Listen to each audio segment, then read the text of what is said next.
Setelah sebelumnya dilakukan operasi pasar gas LPG murah di seluruh kecamatan di wilayah Kota Lubuk Linggau, hingga kini tak membuat harga gas LPG jenis melon kembali stabil. Hal ini lantaran gas LPG jenis melon ini banyak digunakan warga mampu karena harganya yang terjangkau dibandingkan dengan LPG non-subsidi. Terlebih lagi saat ini di musim libur lebaran, keberadaan gas LPG jenis melon ini terbilang cukup sulit didapat.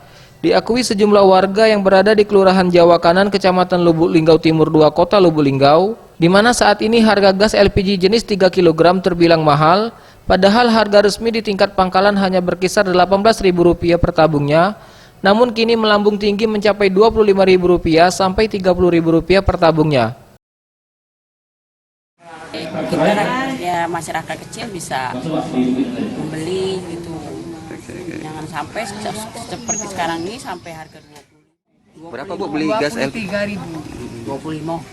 Ada yang 25, ada yang 30. Yang di pangkalan 23. Kalau yang sudah eceran 25.000. Jadi harapan kita sama pemerintah. Warga berharap kepada pemerintah agar pendistribusian gas LPG khususnya 3 kg agar tepat sasaran sehingga harganya bisa terjangkau sesuai label pada tabung, yakni diperuntukkan hanya untuk warga miskin.